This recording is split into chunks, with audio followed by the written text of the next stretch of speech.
Alarm spread quickly, and soon many Negroes were enraged by reports of beatings and the jailings of some demonstrators.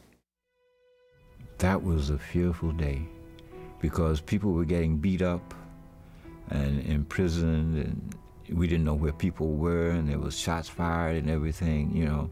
But the scary part was when the Stegalls came onto the neighborhood, and the crowd wanted to, you know, attack them and kill them, and Rob said, no, protect them, you know, don't let nothing happen to them.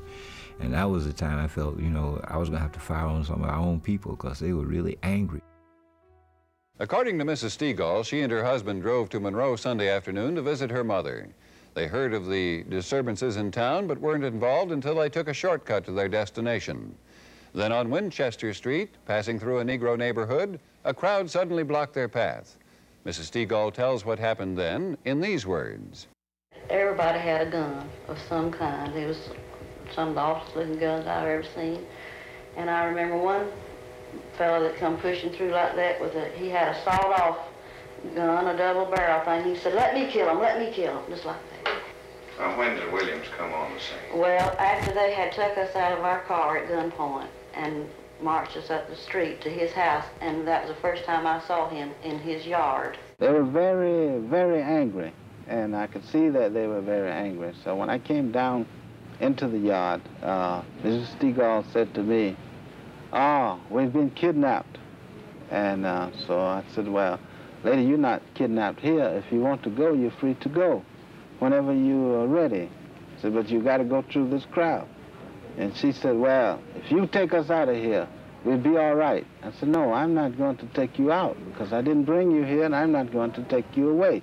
That you're free to leave whenever you're ready to go." It hadn't even dawned on me that I was kidnapped. I didn't know I was God. The people were screaming, still screaming. Some were practically hysterical, and one man started crying, just crying like a baby, and he said, give me a gun, let me kill them." And so I could tell that the crowd was becoming too tense. And I got into the crowd around the Stegalls, and I started pushing the crowd away from them. According to Mrs. Stegall, she and her husband were to remain in the nearby house, which had been used to quarter Freedom Riders, until 9 o'clock, when they were released and drove through police lines to safety. After the Stegalls were taken from his house, William says he received a threatening phone call which prompted him to leave. He described it this way. They said to me that, "Robert, you've caused a lot of trouble in this town, and now state troopers are on the way, and in 30 minutes you'll be hanging in the courthouse square." So I told my wife that we were going to have to leave.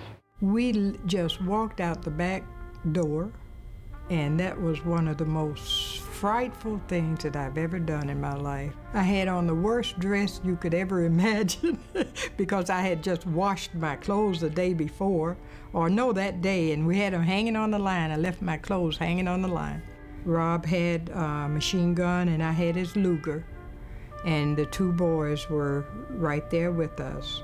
And we stood there until the police car went down Fairley Avenue, and then we crossed Fairley Avenue and continued down the back alley. We was standing upstairs. I heard a white man say, "I don't want no niggas up there, Lord, he's a bourgeois man." As soon as we got in New York, I flashed my picture on television, said that I was extremely dangerous. So this complicated the matter because we didn't expect that. You see, because when we left, there was no kind of a warrant or anything. Home of the brave, land of the free. I don't want to be mistreated by no bourgeoisie, Lord, in a bourgeois town. It's a bourgeois town. I got the bourgeois blues are gonna...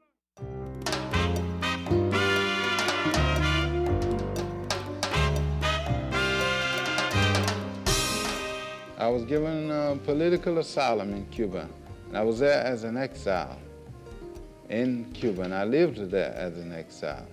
Now, were there any particular Cuban leaders who gave you this asylum, or was it just, in general, the government there? Well, actually, this political exile was given to me under the direct orders of Fidel Castro himself. From Havana, Cuba, free territory of the Americas, Radio Free Dixie invites you to listen to the free voice of the South. Stay with us for music, news, and commentary by Robert F. Williams. He came up with the idea of Radio Free Dixie, and we had to fight. He had to fight hard within Cuba to get it on the air. But eventually Fidel Castro, when he told Fidel Castro what his idea was, he said, well, we'll see what we can do. So finally they allowed him to have the Radio Free Dixie program. Radio Free Dixie is presenting the soul side of rock in the Year of Fire. The social conscious rock and roller is calling attention to social injustice. Yes, these new cats are no slackers. We are tuned in to their wavelength, and we dig them plenty. You can hear it throughout the South. You can hear it in New York City. You can hear it in Seattle. You can hear it in Los Angeles. And, you know, they're trying desperately to jam it, and eventually, between the Cuban censorship and the FBI and the CIA jamming it, it reaches a much smaller audience eventually. But we would just almost embrace the radio just to hear his voice. You know, that was the treat of the weekend.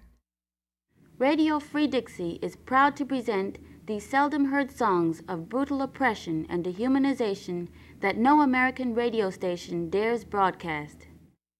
The music was fantastic, the jazz was fantastic, and sometimes now I can hear those songs echoing in my mind, Watermelon Man and The Protest, Nina Simone, Mississippi Goddamn.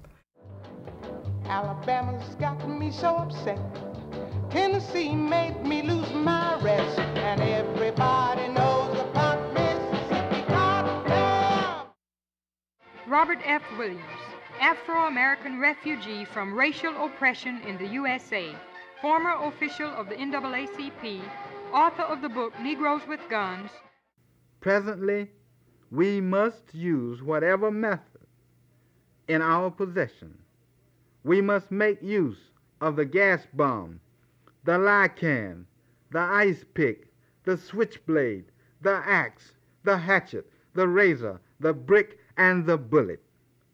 Next year, we shall meet machine gun with machine gun, hand grenade with hand grenade, in a new spirit of meeting violence with violence.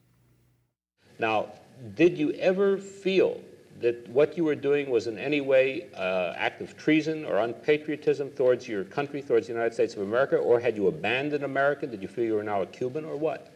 No, I don't believe any man who lives under tyranny in a government can ever be truthfully accused of treason. Treason can only come when a man is entitled to the rights and privileges, and he is protected by his government, and then he betrays that government. Then he can be accused of treason. But when the government betrays its trust to its people, then the government is what is guilty, is the guilty party to treason. And I consider the government of the United States to have failed the black people in America in protecting the rights of black people and the enforcement of the Constitution. The lawlessness that broke out with unbridled fury in the Watts section of Los Angeles was deplored by responsible Negroes and whites alike. In the spirit of '76, in the spirit of Los Angeles, let our people take to the streets in fierce numbers, and in the cause of freedom and justice, let our battle cry be heard around the world. Freedom, freedom, freedom now, or death. I think all of us kind of, during that period, felt a certain amount of the romance of revolution. And we felt that it might work, you know, it might overcome the odds, you know, where everyone was telling you can't use these tactics because you're only 1/10 of the population.